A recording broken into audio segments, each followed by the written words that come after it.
जय श्री कृष्णा। आज है अध्याय 11 का 41वां और 42वां श्लोक। चलिए देर नहीं करते, शुरू करते हैं।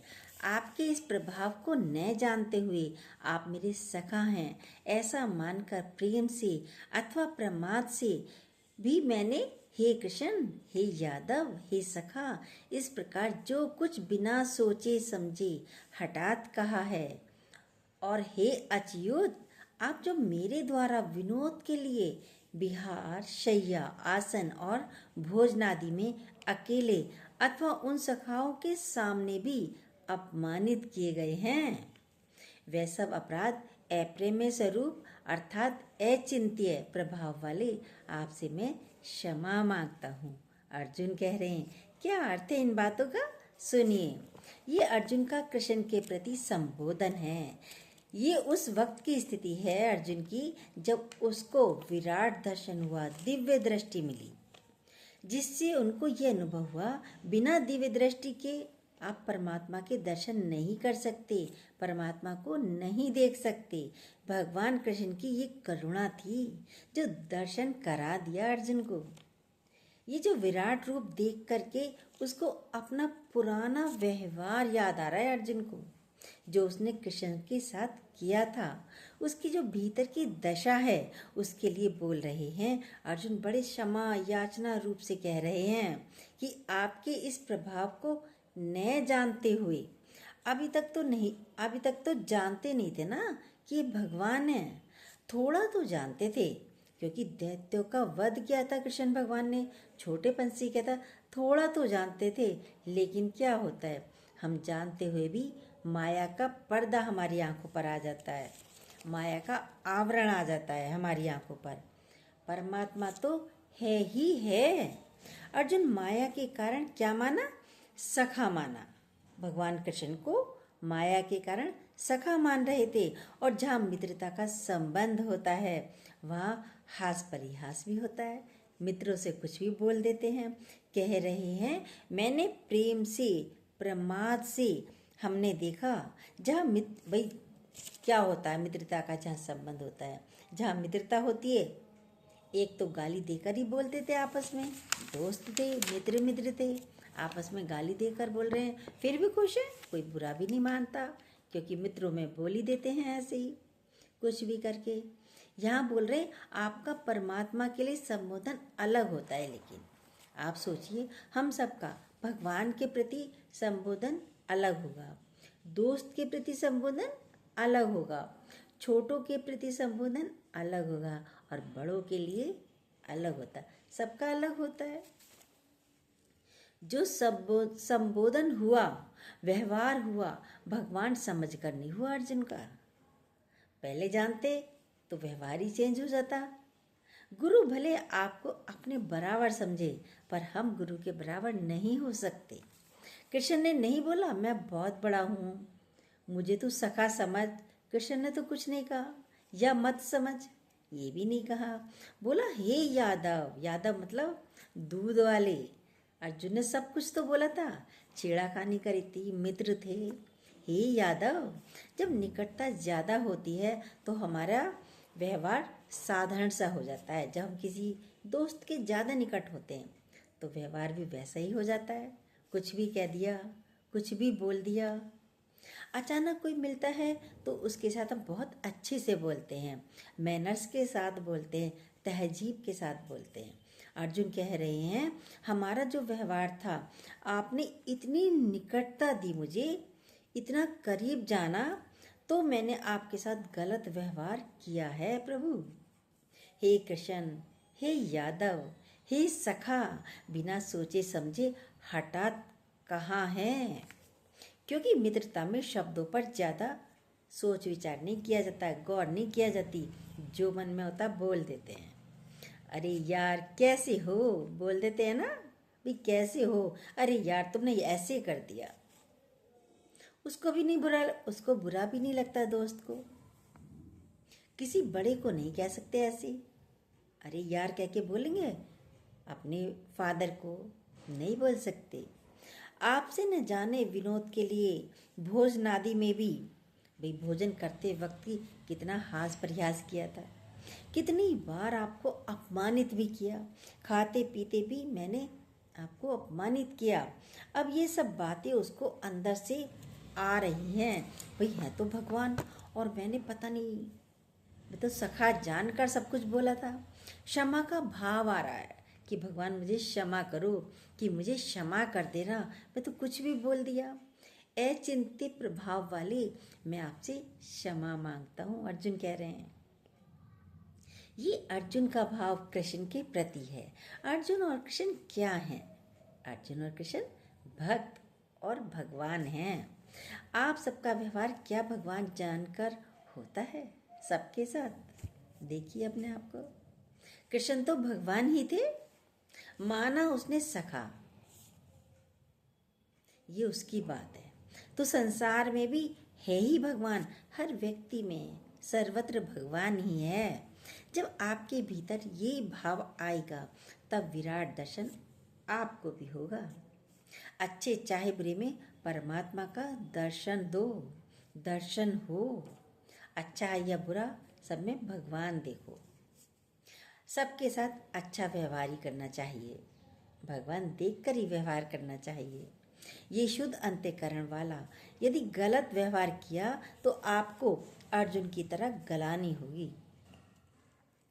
अर्जुन का अंतःकरण तो अब शुद्ध हो गया, लेकिन पहले जो व्यवहार किया उसके प्रति उसको अर्जुन को ग्लानि हो रही है। मैंने ऐसे क्यों बोला, मैंने ऐसा व्यवहार क्यों किया, आपको भी होगी।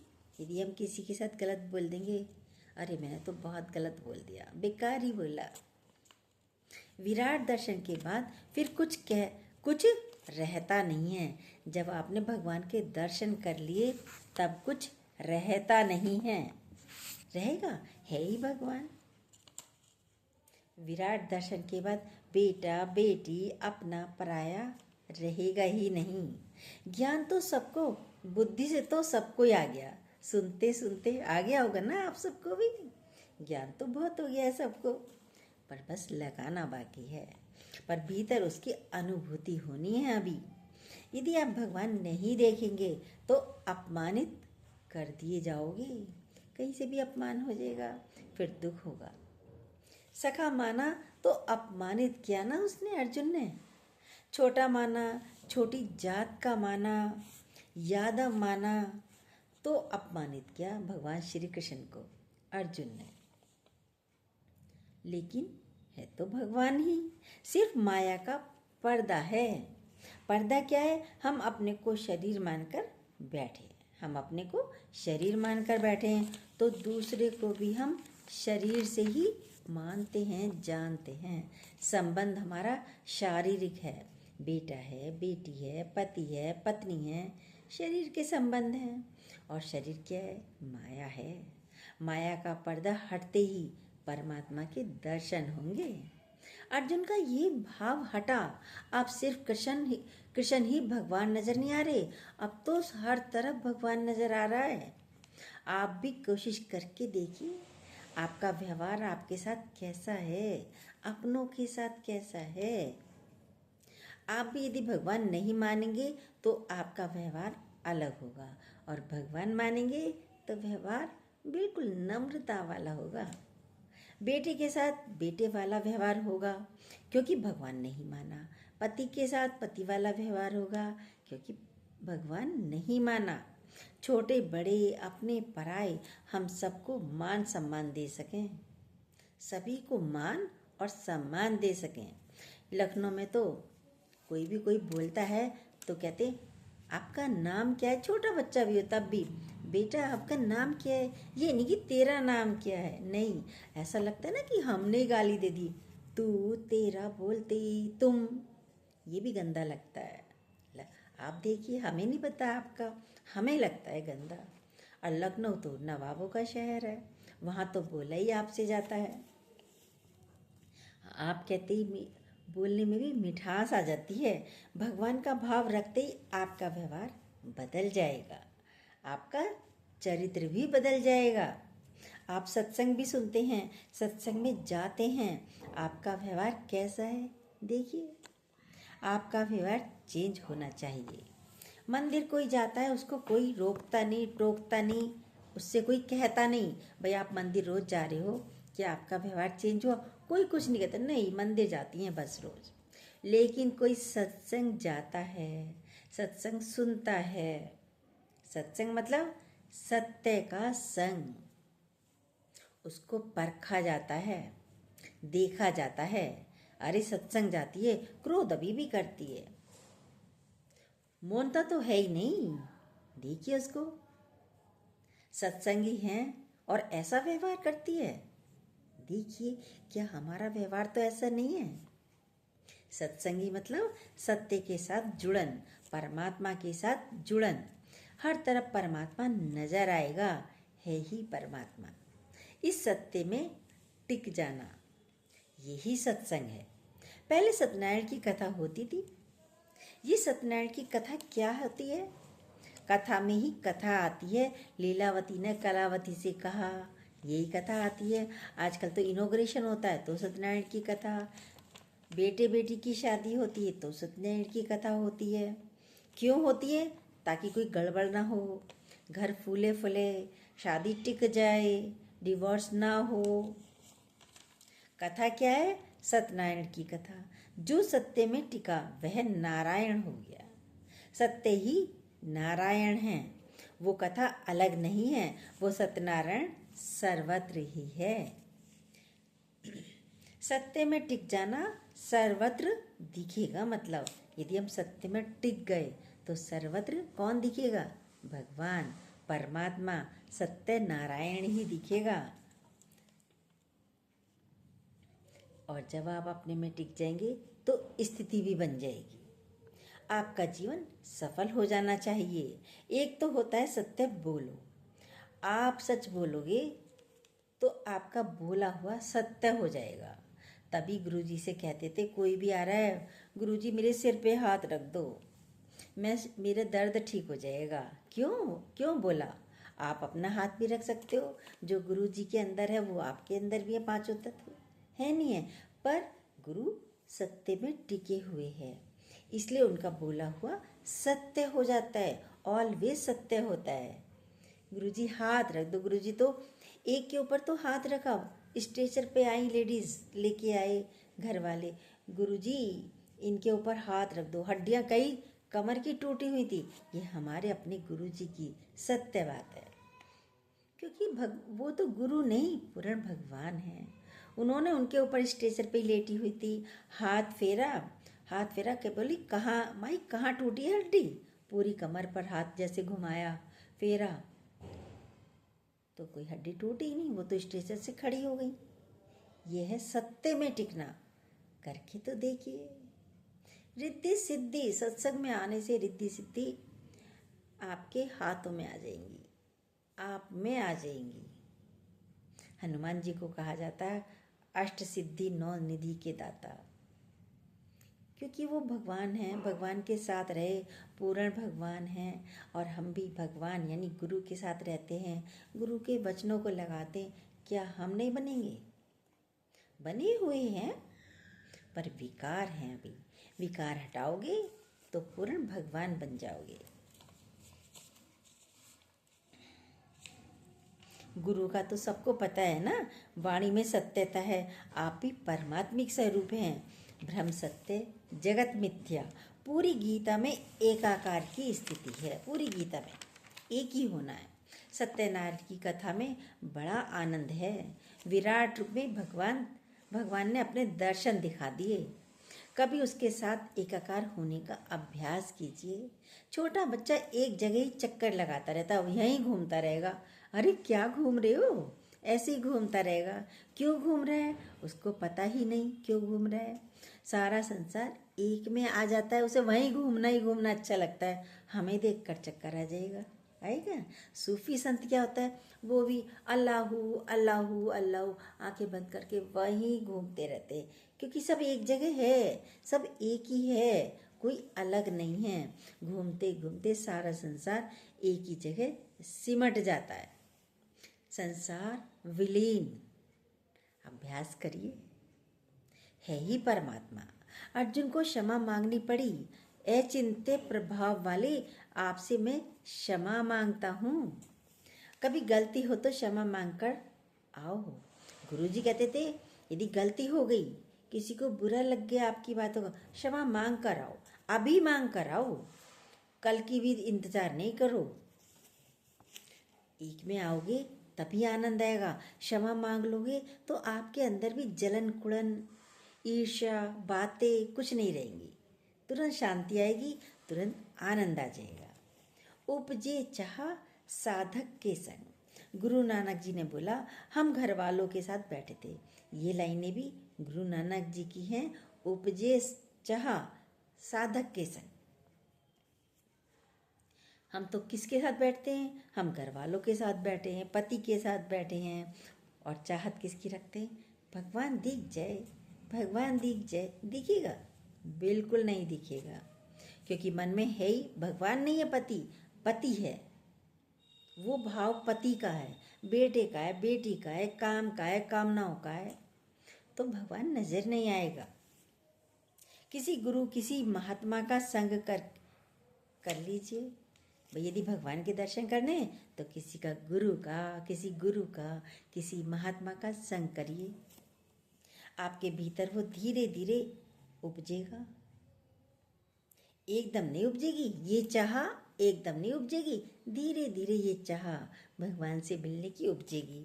आपका अंतःकरण शुद्ध होता चला जाएगा। एक बाहर का संग भी है और एक भीतर का संग भी है। जबरदस्ती भी आप उसे बैठा दीजिए गुरु के साथ, सत्संग में अपने आप को बैठा दीजिए। बस जब बीमार होते हैं तो डॉक्टर के पास जाते हैं, जाते ही नहीं जाते हैं। फिर क्या होता है, डॉक्टर कड़वी दवा भी देता है। अच्छी दवा मतलब दवाएं तो कड़वी ही होती हैं, कोई ख़ास वो नहीं होता है उसका टेस्ट, तो कड़वी दवा देता है। ठीक होना है तो कड़वी तो लेनी पड़ेगी, क्योंकि तभी ठीक होंगे। तो यहाँ पर भी आप अज्ञानता के माया में फंसे हैं। दवाई तो सत्संग में मिल गई, पर पी, यानी सत्संग में कौन सी दवा मिलती है? वचनों की दवा। माँ बच्चे को दवा जबरदस्ती पिलाती है, बच्चा पीता नहीं, उसको हाथ से पकड़ेगी, पैरों में दबाएगी, उसके हाथ पाँव, तब उसके मुंह में दवा डालती है, तब जाके बच्चा स्वस्थ होता है। हम भी देखिए, क्या दवा पीते हैं या नहीं पीते? शराब क्या करते हैं भाई? यदि सत्संग में जाओगे तो आपको दवा मिलेगी, आपकी रहनी कहनी सब अच्छी बन जाएगी। शराब पहले कड़वी लगती है, पर दोस्तों के साथ बैठते बैठते बैठते अरे थोड़ी पी लो, थोड़ी पी लो, पीते पीते क्या होता है, लत लग जाती है, नशा आता है, फिर मज़ा आने लगता है, फिर बिन पिए रहा नहीं जाता। यही सत्संग का हाल है। सत्संग भी एक शराब है, एक लत है, एक आनंद है, एक मज़ा है, एक नशा है। हमें तो नहीं पता आपको हुआ या नहीं हुआ, हमें चढ़ा हुआ है। हम अपने टाइम पे रोज़ बैठ जाते हैं आपके साथ, आप नज़र भी नहीं आते, फिर भी हमें पता है आप सुन रहे हैं। गुरु के पास जब हम बैठते हैं तो पहले सत्संग अच्छा नहीं लगता, यही सत्संग चलता रहता है। संसार के काम ज़्यादा इम्पोर्टेंट लगते हैं भाई। पहले तो सत्संग अच्छा नहीं लगता भाई, संसार के काम, घर के काम बहुत इम्पोर्टेंट लगते हैं। और इतनी देर में यहाँ बैठी, इतनी देर में तो मेरा कितना काम होता। शुरुआत में सत्संग बोरिंग भी लगता है, लेकिन बैठते बैठते प्यास जगेगी तो 1000 काम छोड़कर भी आप सत्संग सुनेंगे।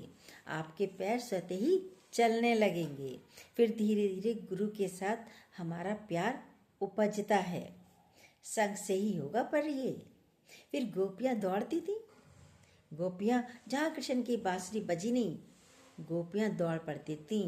क्या करती थी, फटाफट एक रोटी के ऊपर रोटी डाली, भागी चली जा रही हैं। पायल भी टूट गई तो भी भाग रही हैं, नंगे पाँव जा रही हैं, चप्पल टूट गई तो भी भागे जा रही हैं।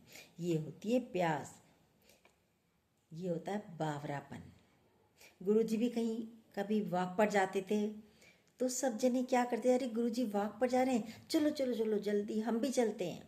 तो सब वॉक पर भी जाना शुरू हो जाता था, इतनी भीड़ हो जाती थी। तो उपजे चाह साध के संग। बीज को भूमि में डालते हैं तब उपजता है। ये नहीं कि भूमि के ऊपर डाल दिया उपजेगा, नहीं उपजेगा।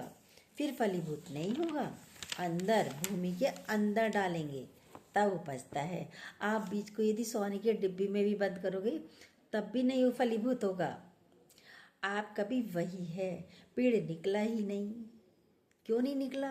तड़प नहीं हुई, अभी तड़प नहीं है, प्यास नहीं है, इसलिए बीज नहीं उगता, तड़प नहीं होती। गुरु की भूमि में डाल दीजिए तो तड़प भी होगी। पहले पास तो आकर बैठिए, ये प्रेम का पौधा उपजेगा।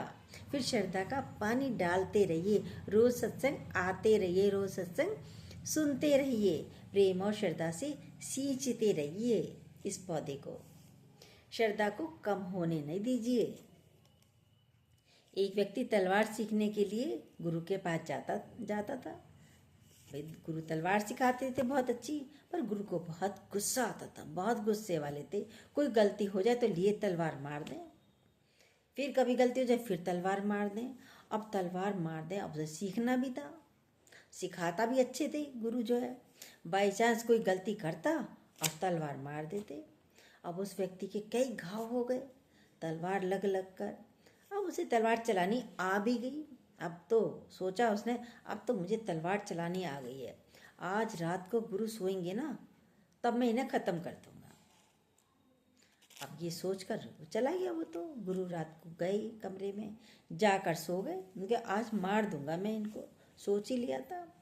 गया तलवार लेके, जैसे ही मारने को था तलवार, वैसे ही गुरु ने करवट लेके दूसरी तरफ हो गए। समझ गए गुरु कि मुझे मारने आया है, अपने को बचा लिया। तो बोला, अरे आप जग रहे हो? व्यक्ति बोला, अरे आप गुरुजी जग रहे हो? कहते हैं ये तलवारबाजी का आखिरी दाव होता है। किलस गया था वो तो, कि आप असावधानी में भी हैं, अपने को बचाइए। सो रहे थे, बचा लिया। गुरुजी ने कहा, बेटा मैं तो तुझे ही बताने के लिए चला रहा था, मैं तेरे को मारता इसलिए था कि तू अपने को बचाए। तू सोच रहा था मुझे तो आ गई, तू तो अभी तक यही सोच रहा था मुझे तो आ गई। गुरु से अपनी बराबरी नहीं करिए, कभी गुरु से बराबरी नहीं करनी चाहिए कि मुझे भी आ गया, मुझे तो गुरु से ज़्यादा आ गया ज्ञान। नहीं, गुरु से ज़्यादा तो आ ही नहीं सकता। तड़फ नहीं हो रही है, कारण खोजिए ना। तड़फ हो तो सही सत्संग की, भगवान से मिलने की, भगवान के दर्शन की। कारण खोजिए, क्यों नहीं हो रही?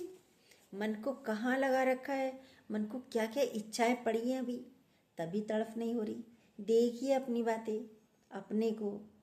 पहले तो भाव लाइए, गुरु भूमि में डालिए, जिससे आपका भाव उपजे और फिर साथ ना छूटे। पति को छोड़ देते हैं, फिर अकेले रहते हैं, फिर कुछ दिन बाद क्या होता है, डिवोर्स ले लेते हैं। ऐसे ही गुरु का साथ भी होता है। गुरु का साथ छोड़ दिया यानी फिर थोड़े दिन बाद डिवोर्स हो जाता है। अब नहीं जाना, मैं तो बहुत गुरुवान हो गई, बहुत सीख लिया। नहीं, लास्ट श्वास तक भी हमें ये सत्संग नहीं छोड़ना है। यशोदा माता का बेटे का संबंध था कृष्ण भगवान के साथ, अर्जुन का सखा का संबंध था। अर्जुन ने सखा का भाव रखा भगवान कृष्ण के साथ। आरंभ में भाव रखिए, फिर अंततः एकाकार स्थिति आ जाएगी। आरंभ में भाव तो रखिए, अंततः एकाकार हो जाएंगे। हमारे सत्संग की कोई फीस नहीं होती, कोई दक्षिणा नहीं होती, पर सबसे बड़ी फीस है अपना समय हमें दीजिए। ये सबसे बड़ी फीस है। आप सुनिए सत्संग को, आप संसार को अपना समय देंगे तो माया जनित आकर्षण आपको अपनी ओर खींचेंगे। और ये गुरु भक्ति में बीते जीवन, हमारा जीवन गुरु भक्ति में बीतना चाहिए। ये गुरु भक्ति में बीते जीवन, सारी संगत दुआ करना, हमारा जीवन गुरु भक्ति में बीते। अच्छा ना भी लगे तब भी सत्संग में आकर बैठ जाओ। गंगा में बैठोगे तो ठंडक तो मिलेगी, मिलेगी नहीं मिलेगी? तो सत्संग भी हमारी ठंडक है, यह जलन नहीं है। मन 10 काम दिखाएगा, अरे मेरे ये काम पड़े हैं, ये काम पड़े हैं, अभी नहीं जा रहा, अभी नहीं जा रही। लेकिन बोला गुरुजी ने, 1000 काम छोड़कर भी सत्संग में आओ। सत्संग में बैठना है, सत्संग सुनना है, सत्संग करना है। वो सत्संग में बैठा था तो उसकी सर कटने से बच गया। पहले भी हमने वाणी बोली हुई है पिछली वीडियो में। 5 थे लेटर जो बेचे थे एक संत ने, तो उसने 5 लेटर खरीद लिए थे 50-50 रुपये में। तो हम शॉर्ट ही बताएंगे सत्संग में बैठने का फ़ायदा क्या है। सत्संग में वो व्यक्ति बैठा तो उसका सर कटने से बच गया। रानी ने तो उसकी गर्दन कटवाने के लिए कह दिया था अपने पहरेदारों से, और उसकी जगह उसका भाई पहुंच गया रानी का, तो उसकी गर्दन कलम हो गई। सत्संग बची, सत्संग में बैठा तो वह बच गया। तो सत्संग की इतनी महानता है। आप सत्संग में बैठोगे तो आपके सारे दुख खत्म हो जाएंगे, चिंताएं खत्म हो जाएंगी। खाली कान नहीं सुनते हैं सत्संग, आपका पूरा रोया रोया सुनता है सत्संग। माया में बैठे हैं तो व्यर्थ की चर्चा होती है। देखिए माया में क्या चर्चा होती है, माया की चर्चा होती है, और वो चर्चाएं आपके दिमाग को खराब करती हैं। आपके दिमाग में कूड़ा कचरा डालती रहती हैं। ये कहा, वो कहा, ये पता नहीं क्या क्या क्या क्या, सर दर्द हो जाता है। माया आपके भीतर ना जा पाए। बच्चों को तो हम अच्छा एनवायरनमेंट देते हैं, अरे अच्छा स्कूल होना चाहिए, अच्छा कॉलेज होना चाहिए, ऐसे स्कूल में हमारे बच्चे बिगड़ जाएंगे। अच्छा एनवायरनमेंट देते हैं, अपना घर भी अच्छी जगह बनाते हैं, बनाते ही नहीं बनाते हैं। तो स्वयं को देखिए, आप कहाँ बैठे हो, किससे बातें कर रहे हो, किसके साथ टाइम वेस्ट कर रहे हो। क्योंकि सत्संग के अलावा, भगवान की चर्चा के अलावा हम जो भी बोल रहे हैं वो वेस्ट है, वो नश्वर है, वो नष्ट होने वाला है। देखिए अपने आप को, आप क्या बोल रहे हो, क्या कर रहे हो। देखिए आप ये गीता का ज्ञान सुनते चले जाइए, सुनते चले जाइए। जो सत्संग में जाने लायक है वो सत्संग में जाइए, और जो जाने लायक नहीं है वो घर बैठे सत्संग का आनंद लीजिए। गीता पूर्ण सत्य है, गीता पूर्ण भगवान है, पूरे भगवान के दर्शन आपको करा देगी, आपको पूर्ण भगवान बना देगी। बस सुनते रहिए, कमेंट करते रहिएगा। जय श्री कृष्णा। रोज एक ही श्लोक बोलते हैं हम डेली। अभी गीता चल रही है, अभी तो बहुत बड़ी है, डेली उसी में इतना टाइम भी लग जाता है। जय श्री कृष्णा। जो न्यू हो प्लीज़ सब्सक्राइब कीजिए और बेल को दोबारा प्रेस ज़रूर कीजिएगा।